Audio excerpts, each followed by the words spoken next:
It's time to grade the redheaded stepchild of the NFL. Oh, wait, no, that's the other South division. We're going to do the redheaded stepchild's half-brother, let's say. We're grading the NFC South today. If you are new to my channel and new to my NFL draft grades, I don't do it in the particular ABC type way. I give number grades associated with how I felt about the pick based on value, based on need, based on fit. There's a lot of different things that go into, why I gave the number that I did for the correlating player. The draft slot and the value of the player is a big one. I would say that's probably the deciding factor. Fit is the second one, and then need is the one I'll consider it, but it's not going to be a huge talking point for me simply because I think the draft should be for stacking talent and not necessarily for drafting need. That's how you end up reaching on players and missing out on talented players and hurting your team for the future. So we're going to hop right in with our first team. It is in alphabetical order, so we will start with the Atlanta Falcons. And I wasn't a huge fan of the Atlanta Falcons draft, and a lot of it starts with their first-round pick, their first-round pick, I should say, Jalen Walker. They took him 15th overall.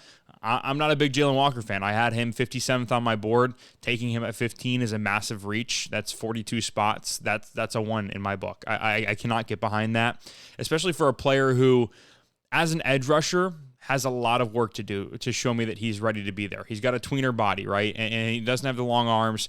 He is an explosive-ish athlete off the edge, but that Texas game that everybody talks about him being this force of nature, I thought he was handled pretty well. He can spy the quarterback. He's a great athlete, but I just don't think there's much pass rush upside there. I mean, given what we've seen from him at Georgia this past season and the tape, it just didn't feel like there was really much to write home about in that department.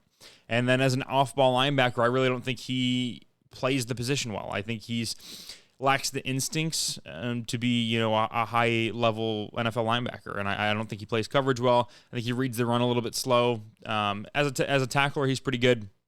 He closes space well, I would say, which is why, Georgia used him a lot in that spy position. You saw that against Texas. You saw that against Alabama.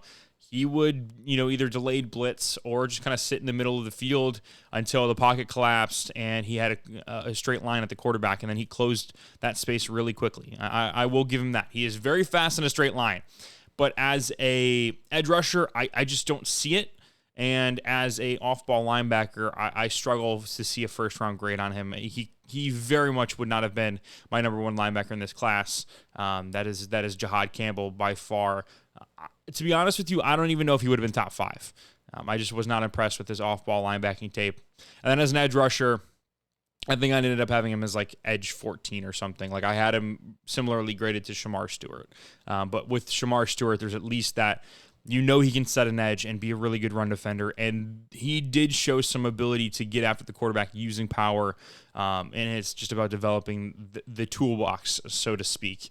With Jalen Walker, it's I don't really even know if he can win with power consistently in the NFL, given his frame and how light he is as an edge rusher. And he didn't show it on tape. There's another guy that I really liked in this class, Josiah Stewart, that has a similar build to Jalen Walker, but he showed that he could go speed to power.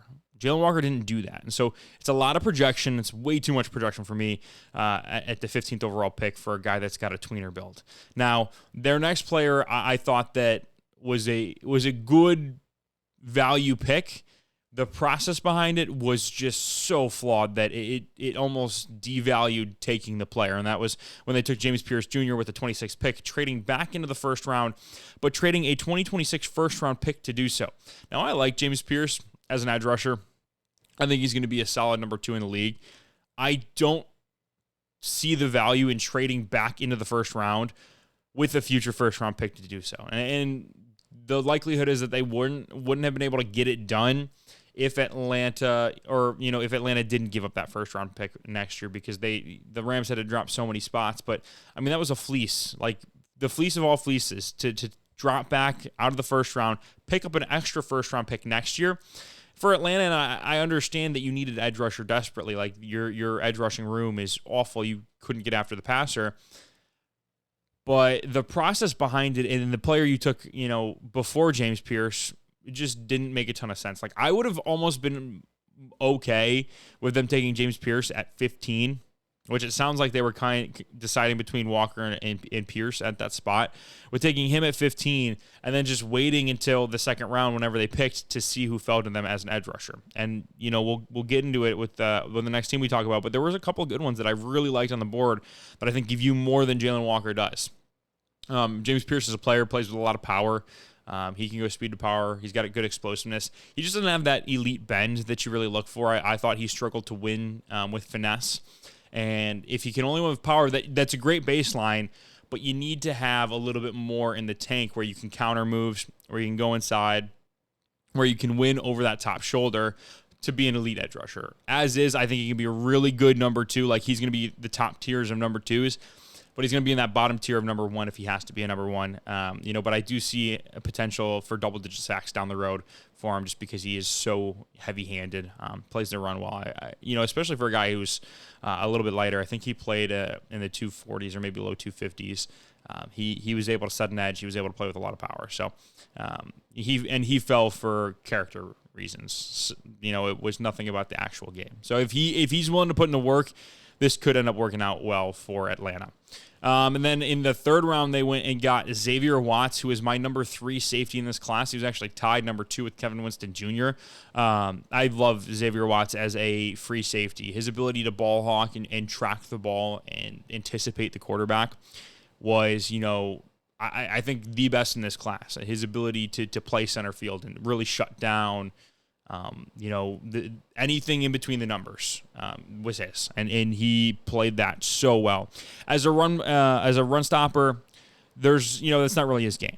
He can run the alley, he can make tackles, but he's not going to be elite at it. You're just going to kind of hope that he can be average in that asset or in that area because he is going to be so good in the passing game. And I think that him falling to the late third round is a big mistake by the NFL. He's going to be a really good player in the NFL.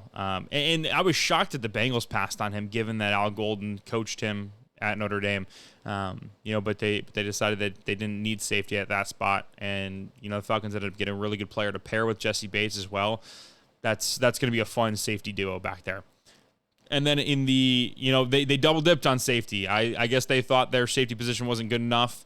And they get one of my least favorite safeties in this class. Now, especially with Xavier Watts, Billy Bowman is super redundant in the sense that what Xavier Watts does well, playing in the passing game, being a ball hawk, Billy Bowman is only good at. Like, Xavier Watts could play in the box if you asked him to. I don't think it would be a great outcome. I think he'd be fine.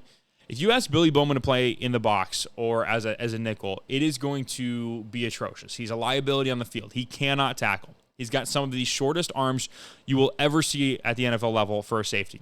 He's got some of the smallest hands you will ever see at the NFL level for a safety. What he does well is use his athleticism and his anticipation and coverage, but he doesn't tackle. Like 20 missed tackles in all of his seasons in Atlanta or at Oklahoma. And for somebody who can't tackle, I just don't see the projection for the NFL. Even if you are a good coverage safety, but you already took a good coverage safety, and that good coverage safety is really like you're taking Xavier Watts and then having him play in the box. To me, would be so dumb, to put it bluntly. And I'm not going to do it for Billy Bowman. And maybe the thought is that Billy Bowman eventually becomes, one of the better free safeties in the league. Just, you have him play at 15 yards depth and use his speed and his agility to just cover a lot of the field. But he was like a 6th or 7th round pick for me, simply because he's going to miss 1 out of every 4 tackles, 1 out of every 5 tackles. And as a safety, that's the difference between a touchdown and only a 10-yard, 20 or 10, 12-yard play. That is a massive difference in the NFL where points are hard to come by. I just can't have a guy like that on my team. I just can't do it. And then in the 7th round, they pick up tackle Jack Nelson out of Wisconsin. I'm a big Jack Nelson fan. I thought he was one of the more underrated tackles in this process. His ability to play both in the run and the pass with good power was very impressive to me. I believe I had a 4th round grade on him. It might have been a 5th, but to get him in the 7th round, I thought was great work by Atlanta. I gave it a 4. Overall, it's a 2.3. The Jalen Walker and the Billy Bowman picks, when you talk about my guys and not my guys, they picked 2 of my biggest not my guys in this class, given the value of each player. I already mentioned, the grades I had on both of them and where I would have felt comfortable taking them. But you take one at 15 when there are so many other guys on the board, and then you double dip at safety with a guy that I think is super redundant with the 2 players you already have on your roster in terms of now Xavier Watts and already Jesse Bates. I just was not a fan at all of what Atlanta decided to do in the draft. Next up is the Carolina Panthers, who I had, a lot of fun with their class, especially early on. I thought they did a really good job. I'm gonna be honest with Tedero McMillan. I wasn't the biggest fan. He was my wide receiver 3. The reason why I gave it a 4, so I think he ended up ranking out like 26th, and they took him to 8 on my big board. The reason why I give it a 4 is because I love the way he fits in the Carolina offense, because it allows Xavier Legette to play that Z receiver where he can be a little bit more free. He can focus on just using his athletic ability to get open. He's not going to have to face a ton of press, which he didn't really face well. He struggled with it. And then it allows, Adam Thielen to play in the slot, or Jalen Coker, in that bigger slot type role. But he's a ball winner, right? T-Mac is. And that's what you need with a guy like Bryce Young at quarterback. Because Bryce Young is smaller, he is going to have a harder time seeing over the offensive line. It's not to be mean. It is just a fact that the shorter quarterbacks tend to not throw the ball over the middle as much because they just straight up can't see over the offensive line. With T-Mac, you're giving him a ball winner that's going to make him right when Bryce has a little bit of an errant throw. What T-Mac did at Arizona that I really loved was just snatching the ball out of the air and coming down with the ball in coverage. He's got big mitts. They're sticky. He does a really good job attacking the ball in the air. And those are things that pair really well with Bryce Young, and something that I think is going to give this offense a huge boost, especially with how Bryce finished the season. So while I thought it was a little bit of a reach in terms of overall value, I thought the fit, it was a little too good to pass up. I think that just what he'll be able to do for Bryce's development as a young quarterback is enough to justify, in my opinion, the reach. And then in the second round, they got Nick Scorton, who was my number 26 or 27th player. I had a late first grade on him. I absolutely thought that he should have gone then. In my opinion, that's a 5, just because you get him in the mid-second round, and he was one of my top 20, top 30 players. Let's say that. And you get him in the pick 45. I think that is what that would be. I just love Nick Scorton as a player, his ability to win in multiple different ways. I think, you go back and watch the Purdue tape from 2023, you start to see what the ceiling is and what he can be. He's just got to get back down to that playing weight. I just don't like how Texas A&M used him or most of their defensive line, to be honest with you. But with him, at least, it's not projection because we've seen him do it. You saw him do it at Purdue, and I think he can get back to that player. One of my favorite edges in this class. I just think he's so technically sound at such a young age too. He's only 20 years old, and he's a good run player as well. He's smart. He's savvy. He's not the greatest athlete, but I think technique-wise, he kind of plays as a vet already at such a young age that he can overcome some of those athletic deficiencies that some of the other guys just are better at than him. And then in the third round, they go and get Princely Emmanuel, who is one of my favorite edges in this class. I think he was my edge 7. No, yes, edge 7 sounds right. I had a early second round grade on him. I think he's such a fun player off the edge. He's got good explosiveness. He can win in the outside shoulder. He's got good counter moves. He doesn't play with a ton of power, which is something that you hope he develops at the next level. But to get my number, I think 38 overall player in the third round, that's a steal. I don't understand how he fell as far as he did. With the way that he's able to win, you just don't see it a ton. He's got good bent too. You don't see that a ton at the NFL level, and the NFL does tend to lean towards more power guys, and I get why, but you also need somebody that can just get to the passer, and he does that, and he showed that he could do that time and time again at Ole Miss. I just think that, for a defense that was looking to replace Brian Burns, this is a guy that, him and Scorton can absolutely be, part of that tandem that gets it done. I thought double dipping on edge here was a very smart move by them. And then they pick up Trevor Etienne in the 4th round, and that was a good value pick for me. I had a 4th round grade on Etienne. I think that, given what happened with Jonathan Brooks and the uncertainty behind him, picking up another backup running back, backup running back, so that Chuba Hubbard doesn't have to run in the, take 30 carries a game, and you run him into the ground. We saw him at the end of the year get hurt as well because, he was taking a lot of hits. Etienne can be a explosive player. He can be explosive in the run and the pass. I think he's got decent vision, does need to work on it a little bit, but I think his ability to make guys miss is super impressive. And I think that, he's just going to be a good asset for that offense overall. And then in the 5th round, they picked up Lathan Ransom. I like Lathan Ransom as a player. I think that this was really good value. I had a 5th round grade on him. As a safety, he's much more of an in-the-box guy, but he does a really good job triggering down in the run game. I think he sees the plays develop really well, and then he's a good tackler. He's just not a super athlete, doesn't really have the coverage chops that you're looking for. He's probably going to be your typical overhang box safety type player. He's not really going to be a great, nickel big safety type position. If you want to go big nickel, he can certainly be that for you. It's just, having him be in coverage on a tight end or a slot receiver is asking a little too much of him. But I think he can be a really good special teamer until he, fits, finds his role a little bit more. Cam Jackson in the 5th. I didn't love this one. Cam Jackson's a fun player because he's so big and he's a great run stopper. But I had a 7th round grade on him. I thought that for being a run stopper solely, like, he doesn't really have much pass rush upside. He didn't really make enough splash plays. He didn't make enough negative plays for me to justify anything higher than, a late 6th round pick. It is day 3, so I'm not going to kill him for it. But I just gave it a 2. I wasn't a huge fan of where they got him. But I was a huge fan of their other 5th round pick, and that was Mitchell Evans. I thought Mitchell Evans was really under the radar in the draft process.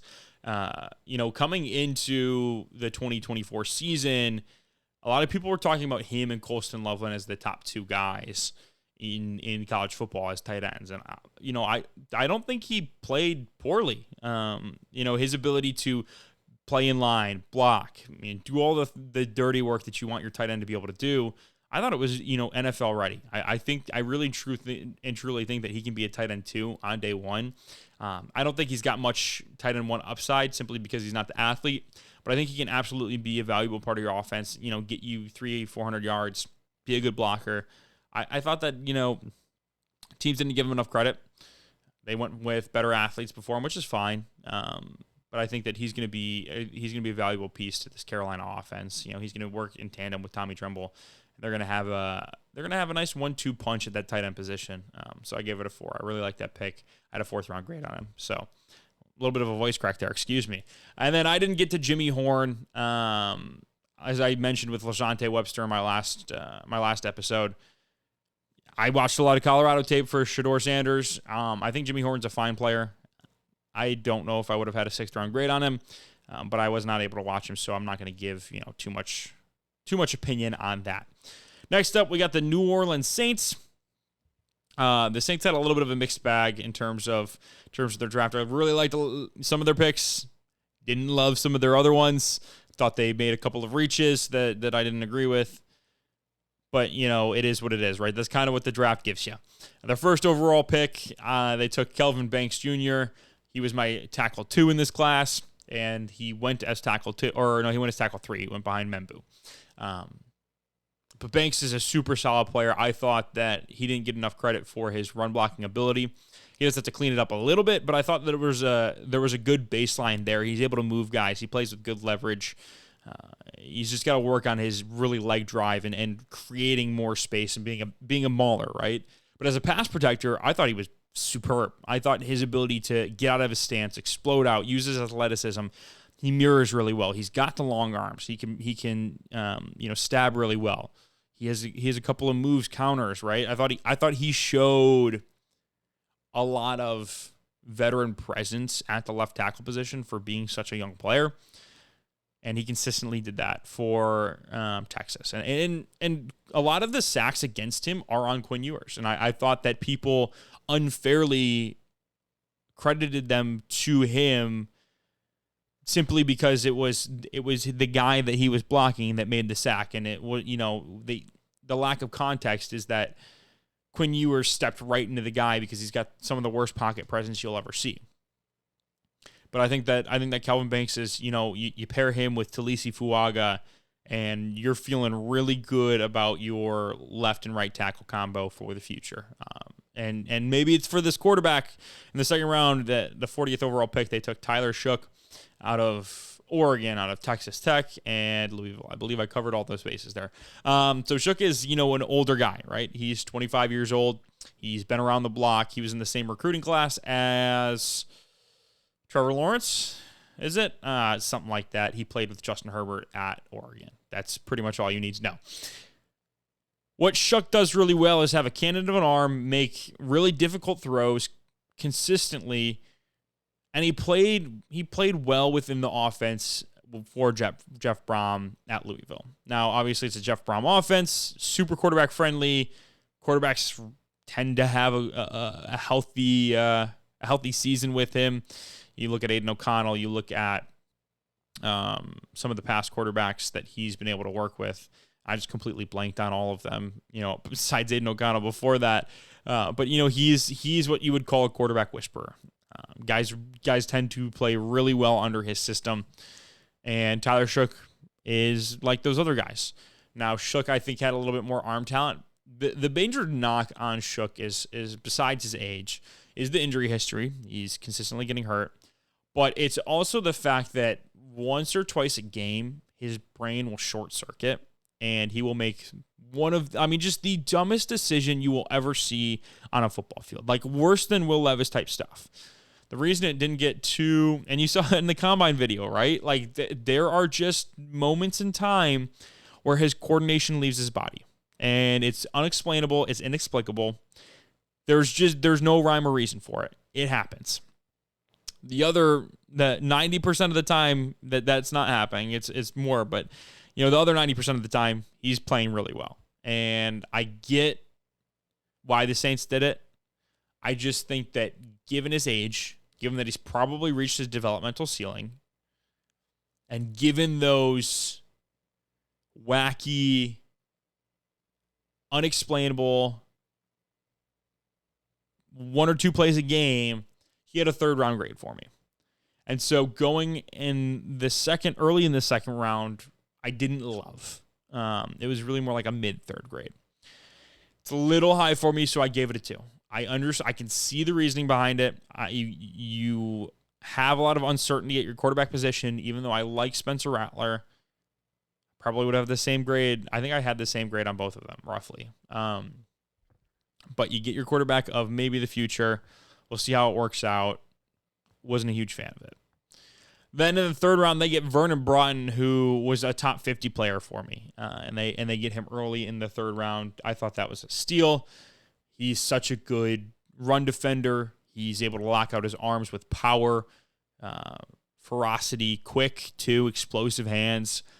As a pass rusher, he's got the chops there. It's just about retooling or tooling him, coaching him up, giving him the experience that he needs to really become an elite, maybe not elite, a great pass rusher from the interior, because he's got the power. He can win, with a power rush. He can even go a little speed to power, but it was really when he showed his ability to win with his hands that I was like, okay, this guy's got something here. It's not just a run stopper. There's something else here. And I think being able to get that type of player, I think I had him 47th overall, to get him early in the third round, like a 25, 30 pick difference between my big board and where they got him. That's a huge steal. That's a 5 for me. I like the fit. I like the value. I like the player. That's just it. It worked out really well. And then later in the third round, they went and got Jonas Sanker, the safety out of Virginia. There are some big Sanker fans out there. I was not one of them. I thought that he didn't play super physical. He didn't play the run very well. He is a good athlete, so you do have that to bank on. I thought he was a little slow in coverage in terms of his instincts and reaction ability. I just thought third round was way too early. I had a 5th round grade on him. So it's a 2-round reach, 1.5 round reach, so that's why I gave it a 2. It's not the end of the world because it's not a 1st or 2nd round pick. It's a late 3. I'm not gonna destroy them for it, but I didn't love the pick. Then they go and get Danny Stutzman in the 4th round. That's about where I had him. I think Stutzman's a good linebacker. He's super productive, great tackler, plays the run really well, is good enough in coverage on day one. You'd like to see him get a little bit better, but plays in the linebacker position well, communicates, good leader, played in a Venable system, so he's smart. I think that was a good value pick. Helps out the defense a lot. Gives you a future plan there, and you didn't really have to spend too much draft capital on him. Not a Quincy Riley fan. Same thing with Jonas Sanker. There were some big Quincy Riley fans out there. I wasn't one of them, and I had I believe I had a 6th round grade on Riley. I didn't love really what I saw from him. I had a 6th to 7th round grade on him. So you get him in the 5th, early in the 5th. Again, day 3. I'm not going to kill you too much for it. Maybe, day 3 is a lot tougher to peg than the first 2 days are. But I didn't love it. It is what it is. And then they get one of my favorite running backs in this class, Devin Neal, in the 5th round with that 12th overall pick in that 5th round. I think that Devin Neal is one of the more underrated running backs in this class. He's such a decisive runner, but he's also a little bit shifty too. He doesn't have that top end athleticism, which is why he did fall to the 5th round. But I think as a running back, he's so consistent. He's so reliable. He does everything you ask him to. He might not give you too much more, but when he does give you more, he's gonna make sure it's worth your while, right? I think that the Saints got a really good backup to Alvin Kamara in this draft with Devin Neal. I was a super big fan of him at Kansas, and I think that he's going to fit the offense really well.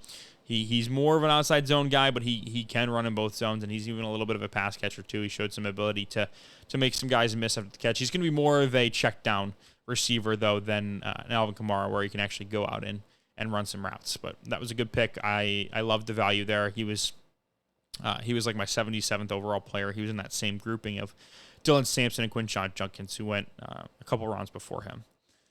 And then I did not get to Miliki Matavayo or Fadil Diggs. So I don't really have anything to say or add about those 2 picks. But overall, I thought it was a pretty solid draft class for the New Orleans Saints. They get a 3.29 from me. I thought that, you've got some really high-end players in terms of Kelvin Banks and Vernon Broughton. I think Devin Neal can be a good rotational back. And then, if something happens to Alvin Kamara, he can spot start for you in a couple of games. I don't think you want him starting the entire season, but he can absolutely be a good rotational back for you. And then if you need, start 1 or 2 games for this, during the season and give you a productive day. Outside of that, I thought, there were a couple of misses there with Shuck, Sanker, and Riley. I like the Danny Stutzman value pick. He's going to be a good player for them, I think, in terms of special teamer early on, and also a rotational linebacker before he really gets his, he gets his wits about him for the NFL and can start. But I do think he can be a starter in the NFL. And then the last team is probably one of my favorite drafts in the entire NFL, and that is the Tampa Bay Buccaneers. You'll see that that pink 4.5 in the bottom right corner for the overall grade.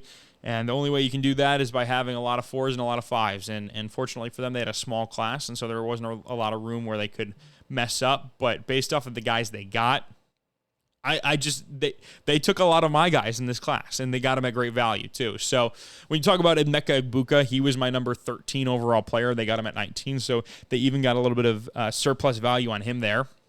But I had Emeka Egbuka as the number 1 wide receiver in this class for a couple of reasons. One, he can wear a lot of hats. He's a fantastic run. We're talking about, elite level run blocker as a wide receiver. He could run all the routes. He can win against press man. He can win against, or he knows, where to sit in zone coverage. He's got super reliable hands. He's good after the catch. He's a good route runner. He does so many things well. He can play on the outside. Oh, that's probably not where you want him to be. He can also play in the slot as a bigger slot type player. I mean, there's just nothing that this guy does poorly. He might not be elite at, any one thing besides that run blocking in terms of being a wide receiver, but he's going to stick around the NFL for a really long time, and he's going to be a valuable wide receiver in that offense. I wouldn't be surprised if we look back and see Emeka Egbuka had, 5,000 or 6,000 yard seasons over the course of his NFL career because of how reliable he is. He's always on the field. Like, you know he's going to catch the ball. You know he's going to be where he's supposed to be. He's going to find open spots against zone. He's going to beat his guy in man coverage. It's just one of my favorite watches during the draft cycle in this class. I had such a fun time, watching him do everything super, super well, clean, consistent. There weren't many plays where I was like, oh, what are you doing there?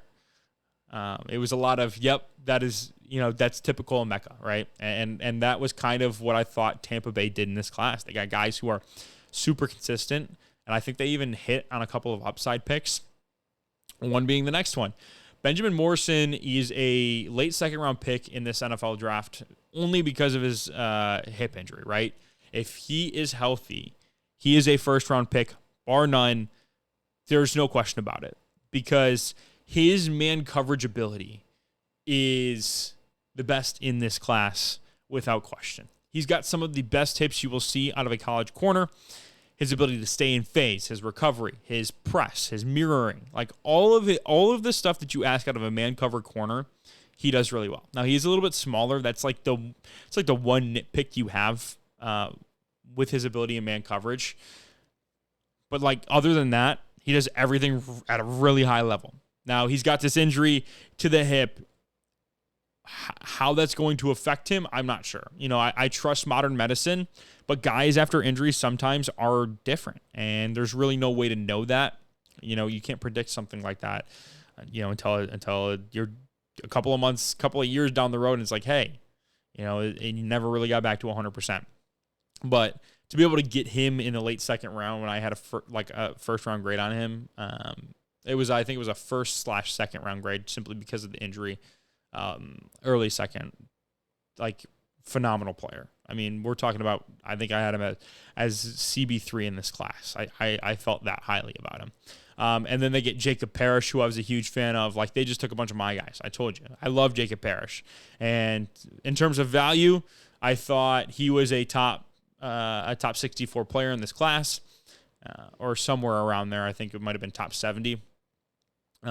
I thought that he was could be a second round pick. He's a little bit of a smaller corner, but he's got the tenacity. He's got that mentality that you want from your corner where, when he was covering Teteroa McMillan against Arizona, he lost a couple of reps because Tet's just a little bit bigger than him. But he kept coming back play after play after play. And he won a couple of reps, and he stays in phase really well. I think that he plays physical through the route. Now, sometimes he can get a little bit handsy, and that's something that he's going to have to work on. Just clean it up. But I think he's got good ball production as well. He's got the mentality to play not play man coverage, but also play in the run game. I think that, he fits the Tampa Bay Bucs culture and mentality. I think Todd Bowles is going to love him. I think he's going to be a starter at some point this season.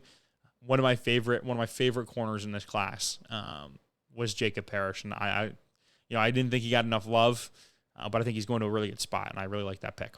And then they get David Walker in the 4th round, the edge rusher out of Central Arkansas, who was my number 67 overall player in this class.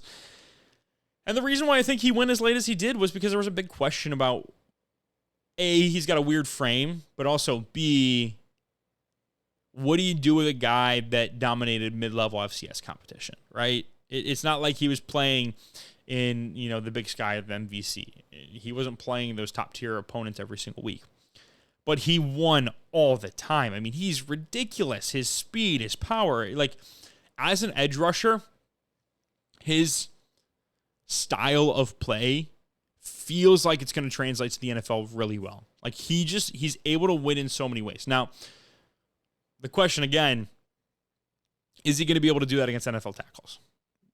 I don't know the answer to that, but I love the upside of the player and the baseline that you're getting because he's explosive off the line of scrimmage. You know he's going to be able to win.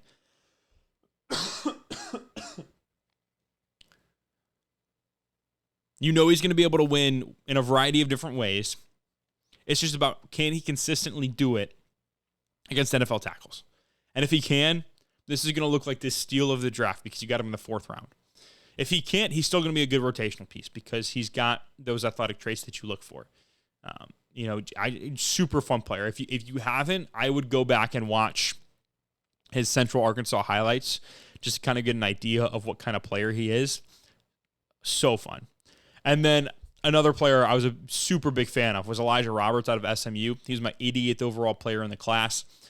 He's a little bit of a tweener body, but he's able to play a little bit of 3 tech, a little bit of 5 tech, and also play that 7 tech. He can play on the edge, and he's got power. He's got good hands. To pick him up in the 5th round, again, steal. Like the value there, the fit, there is just so much that works. And Roberts is really a Tampa Bay type player as well. Like he plays heavy-handed. He's got a high motor. He likes to play physical, right? He likes to play physical football. This is exactly what the Bucs want out of their players. And I think that, getting him, huge. It's a massive get. It's a massive get for them. Tez Johnson in the 7th round. I had a late 5th round grade on Tez. Like, as a football player, he's one of the better players in this class. Like, you just can't argue that. Will he be a good NFL player because of his size? He's 154 pounds. I don't know. I don't have a good answer for you. What I do know is that he gets open and he's super shifty and will make guys miss after the catch and does a really good job of keeping his body from getting hit. He's kind of like Tyler Lockett in that way. Like, he's not going to take unnecessary hits that are going to do damage to his smaller frame. What he will do is get open, and he will go over the middle and make tough catches, and he can run a lot of routes. I thought that we were, and I didn't think the 40 time was reflective of how he looked on tape, right? Yes, it's not great for him to be running a 4.54, I believe is what he ran, 40 at his size. But on tape, he doesn't play like that, right? He looks faster than 5.45. And I'm sure the GPS tracking backs that up. He is faster on the football field. He's not an underwear champion, right? He is a football player. And he's a damn good one at that. Like, he is going to put his head down and get you yards. As a 154-pound player, like, he's got the mentality to make it at the NFL level. And I think that a lot of teams didn't give him enough credit for that. And if I were a betting man, I would bet that he makes them pay, down the line here. Maybe it's not soon, but, 3 or 4 years down the line, he's going to be a pretty big piece of this offense, and teams are going to be like, you know what? We really shouldn't have questioned it that much. I think we did a little too much of overthinking on that one because he's a very good football player. So the Bucs get a 4.5, and given the size of their class and how I felt about every single player, I just don't see another team topping that. Like, we're talking about 4s and 5s across the board because they took a bunch of my guys, right? I love Tez. I love Tez. I love Elijah Roberts. I love David Walker. I love Jacob Parrish. Like, literally all of these guys on the screen, besides from David Walker, were like certified my guys. I love them. And I really liked David Walker. I wasn't one of the highest guys on him, so I didn't consider him a my guy. I was like 30 spots lower than I think Renner had him in the top 40. So I didn't quite consider myself a my guy there, but I really liked the player and what he's able to do. So the Bucs absolutely crushed the draft. Jason Light is, one of the better GMs in the NFL, in my opinion. His ability to take just really good football players and put a good football team together that's consistent, does its job, won't shoot itself in the foot, is super, super impressive. And I think he did it again this year. that is it for the NFC South, the redheaded stepchild's half-brother analogy that I came up with, because the AFC South is, I would say, is probably a bigger redheaded stepchild. Yeah, so that's it for the NFC South. I thought that they had an overall interesting draft. With Tampa Bay having a fantastic draft and the Falcons having a not so great draft, in my opinion, it kind of balanced itself out. And then you had the Panthers and the Saints kind of right in the middle. I think it would when you average it out, it would probably come out to like a 3.25 or 3.3, somewhere in that range. But yeah, I thought that there was a lot of good picks in this division, and there were some really bad picks. We will see how these rookies pan out this season and in the future. But if I were to put any money on it, I would bet that Tampa comes away with the best class here. That'll do it for today. Thank you so much for watching. Hope you enjoyed. Catch you on the flip. See ya.